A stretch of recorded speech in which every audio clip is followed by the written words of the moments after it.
For Wheeling University Athletics, I'm Zach Ziegler. Hello, everyone, and welcome to another edition of the Patrick Stanton Show. Currently joined by Wheeling University head track and field coach Patrick Stanton. And Patrick, you guys are coming off the meet at Bethany where you officially start the outdoor season. Talk about that meet and what you guys did to start the outdoor year. Yeah, it was not as we drew it up. Those who saw the weather on Saturday, it was bitter cold. Went back and forth between snow and hail, a lot of wind. We ended up scrapping a lot of events just out of safety with the sprint events and some of the jump events. You're using a lot more explosive muscles, so it's really hard to get warmed up, and you're just putting yourself at risk for injury at that point when you're trying to compete in 30 degrees and below. We thought about scrapping pole vault just because obviously like with the wind and like the snow, we thought that would be dangerous, but we ended up rolling with that one anyway. Made the distance runners go for it, really just to get some racing experience and kind of get some of the jitters out before we go to some of the bigger meets. But all things considered, I thought it was a good meet. I thought everyone who did compete competed hard and really made the most out of the day. And I think that we saw some really good performances despite the conditions. And you mentioned pole vault. That's one of the events I wanted to highlight. Keala McCurry, a big day for her, 3.23 meters, top height in the MEC this week. Talk about her and what she did to be so successful. Yeah, the height isn't anything insane for her. She's cleared higher and she's capable of clearing higher than what she's done so far. The biggest thing with Keala on that day was just her mindset. She really wanted to pole vault that day. We talked before the competition started. Like I said, it was windy. The snow was starting to kind of come in, and I was talking to Bethany's coach, and I was like, well, if the conditions stay the same, we probably won't pole vault today. And I talked to Keala about that and Julius, our male pole vaulter. I was like, yeah, like if we'll see if things get better, then maybe we will, but probably not. And then all of a sudden, women's pole vault's getting ready to kick off. I think we're not doing it. I see Keala getting her poles out. She really wanted to pole vault that day. And I think just going in with that mindset of like, we're just going to see what happens. We're going to see what happens when we warm up. We're going to see how we feel. We're going to see what the weather's like. I think just having that kind of shift in mindset where it was a little bit more low-key, a little bit less pressure, just made it a little bit more fun for her. And she's able to get some really good jumps despite the conditions, and that gave her a lot of confidence going into practice this week. And the other top performer on the women's side getting a gold, Tara Perry in the high jump. Talk about her performance and how she transitioned from indoor to outdoor so easily. Yeah, similar deal. I mean, she's been working so hard. Tara has been really, I wouldn't say a nice surprise because we knew she was talented coming out of high school, but she has really, like you said, kind of hit the ground running as a freshman. So we've all been really impressed by that, and really just her work ethic and her demeanor at practice and how seriously she takes track. So we were not concerned with her transitioning from indoor to outdoor. We knew she was going to hit it seamlessly. Similarly to Keala, it was really just like a good day despite the conditions. She came out, performed hard, didn't let the conditions shake her, and had some good practice heading into next week and beyond.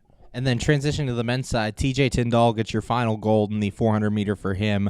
He won at the MEC Championship, gets the win in the outdoor season. What makes him so good in the 400? TJ wants it more than anybody. He laces up, he gets on the line, and he wants it more than anybody. We've got a lot of guys on this team who work hard, a lot of guys on this team who want it every day in practice, and TJ's one of those guys. But TJ, I think it's a little bit of like old man strength. He's a 6-year senior. When he gets on the line, he is as competitive as anybody. He's ready to fight, and any challenge thrown his way just makes him stronger. Currently joined by Wheeling University head track and field coach Patrick Stanton. And Patrick, talk a little bit about what are the differences between indoor and outdoor season now as we start to transition to your second half of the spring? Most of the changes are positive. We get bigger tracks, which means faster times. The turns aren't as sharp, so we get a little bit of a faster times on all the track events. We get to do some more events, like in the field events, like javelin and hammer throw and things like that. New events on the track, steeplechase, which is always exciting. And just I think spring gets people excited.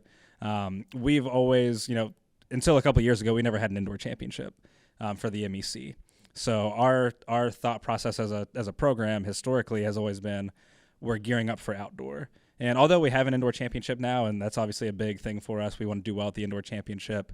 I think our culture is still kind of leans towards being way more excited about outdoor. So the team's a lot more excited. It's definitely going to come with some challenges, like last week at Bethany. You never know what we're going to get in spring in West Virginia. But that's part of why we go to meets like we're going to this weekend in North Carolina to try to take advantage of some good weather down south. And you guys get ready to head to this High Point Verteklasse. Talk about a little bit about this 2-day event and what you're looking for. Yeah, we're really excited.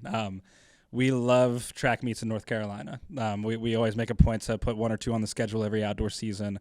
Like I said, we're taking advantage of the good weather down south, and we always go to high-level meets down there. We go to meets where we're competing against big-time Division I schools, big-time D2 schools, D3, NAIA. We'll see everybody. We'll even see some sponsored athletes. So we'll give our athletes some competition to get that experience of competing against really high-level athletes and at really high-level facilities, and also take advantage of some 60 and 70-degree days. And for you, what would consummate a successful meet at High Point, or what are you looking for from your athletes to do? If we have the same attitude that the athletes who competed had at Bethany, and had the same attitude that we had at the end of indoor season, but transition that into the nice weather of outdoor and the outdoor events, I'll be satisfied with that. Obviously, we're going to a meet like that. We're expecting some big times, and I think we'll hit those. But really, we just want to kind of continue the mindset and just the vibe we've had in our team over the last couple of months. We've really been gelling well. Everyone's really excited to compete and really getting along with each other. So we're excited to see that continue. Thanks, Patrick, and good luck this weekend. Thanks, Zach. For Wheeling University Athletics, I'm Zach Ziegler.